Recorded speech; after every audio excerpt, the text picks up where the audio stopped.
Hi everybody, you're joining me here at a Vocations conference in Calgary, Alberta, and I have with me one of the vocation gurus, this Father Len Altilia, and he's a Jesuit who's been doing vocation work for the last 16 years, I believe. 16 years. Yeah, and so, well, thanks for taking time out to do this interview, first Pleasure. of all.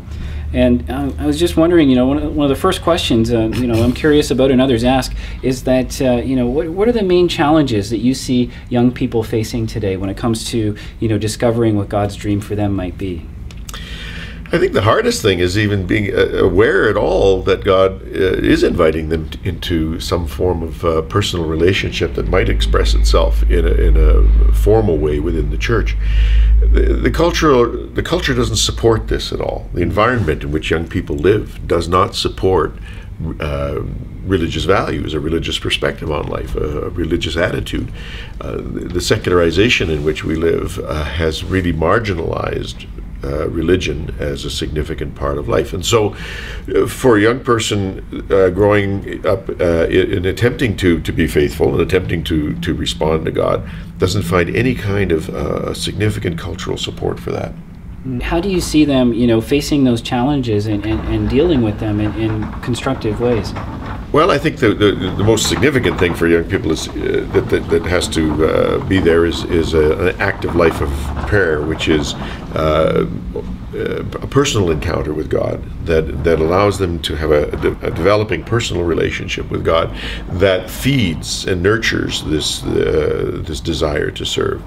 And then to align themselves in some way with a community of faith that nurtures that and supports that. I really think it's extremely important for young people, if they want to be able to discern positively and clearly, that they be surrounded by a group of people that help them do that support them, whether it's peers or whether it's an adult group that they can be part of, that can affirm this in them, and not direct them in the sense of saying you must go this way or you must go that way, but simply to support them in their desire to grow in faith and to grow in a sense of God.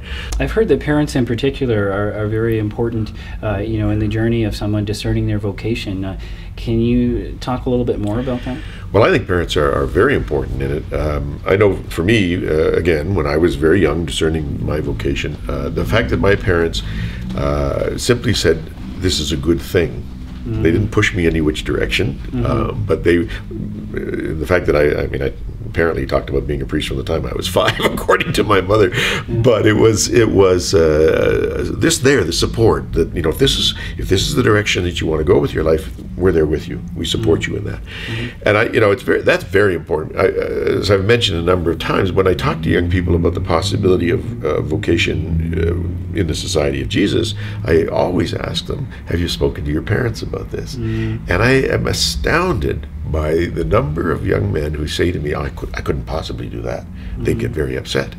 What's with the parents? Why do they get upset? Well, I think it's fear. I've thought a lot about this, but it might be more than that. Let me point out a significant cultural shift that has happened that I think is one of the reasons why there's much less emphasis on vocations in family life right now. Most of the Catholic families in my time had a significant number of children, 3, 4, 5, 6 kids. I came from a family of 5, just as an example. And so for one person in the family to choose religious life or priesthood, well, it wasn't a big deal. There were 3 or 4 others around who were going to carry on the name and produce grandchildren and that kind of thing. We're now in a situation where there are 1 or 2 children in families. And I have a feeling that the parents are less eager to support one of those children, especially if it's the only one, going into priesthood or religious life, partly because there's this sense that we want another generation. We want to be grandparents. And you can't fault parents for that. It's a reality. But I also think there's another question here, and that is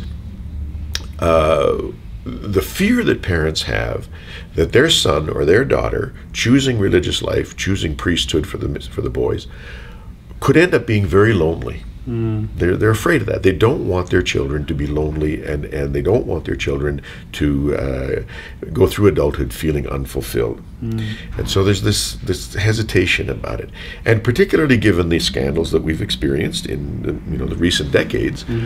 One of the things that I think is unsaid in that, when parents say, "I don't want my children to be lonely," what they're really saying is, "I don't want them to become psychologically sick and have them end up in this kind of a situation where they're accused of some kind of sexual abuse or something like that." And you can't blame them for being concerned, Not in the least. And so there has to be some sort of a conscious effort to address that in dealing with parents, to help them appreciate that first of all, not all priests or nuns are lonely and dysfunctional because of that.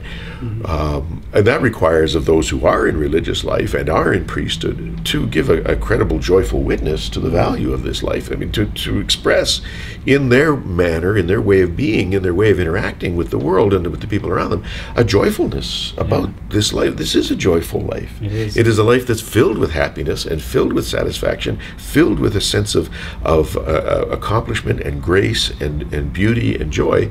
We got to communicate that. People have to know that you can do this. You can live 50 years in religious life and be a happy person. In your experience, Len, are you encountering parents who kind of look more deeply into the vocation and say, maybe there's a little change of heart, say that maybe my son or daughter could, do this? Or, do you see some transformation? I do see that, but I think that it is generally the direct result of a personal encounter with a vocation director or someone who is speaking to the parents precisely about their concerns.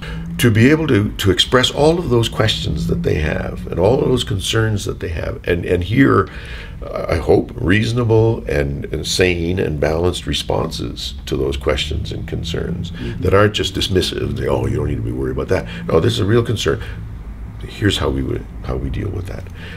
I think it just calms people. It gives them a feeling of greater assurance, and especially when they've got an actual person, a face and a name, and a real person that they can go to. I've always say to parents, any question that comes up at all, any question you have about us whatsoever, you write me and ask me, and I will answer you, because we have no secrets. Yeah. There is nothing about us that you cannot know. And can you tell me about some other resources other than personal encounters with people that might help parents and young people, to really understand this vocation? Well, I think there's a wealth of material available now on the internet. For example, most religious communities have their own websites that talk about who they are and what they're about and where they go and what they do and what their formation's about and what their expectations are of people coming in. And so there's material there, and it's material that their child has probably read. Their son or their daughter has probably read that material, and it may be even on the basis of that material that they find themselves attracted to that particular community. So if the parents want to hear about it and see what it is that's grabbing the attention of their son or daughter, go and read what's on the website. Read the things that are written in books or magazines by the representatives of that community. A lot of published material out there that is indicative of the spirituality, the attitude, the focus, perspective of that community as expressed by this particular individual who is one of their members. Right. That's another helpful resource. Visit the communities.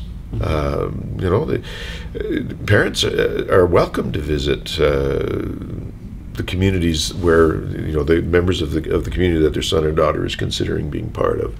Go and see who they are. Learn more about them by exchange with them.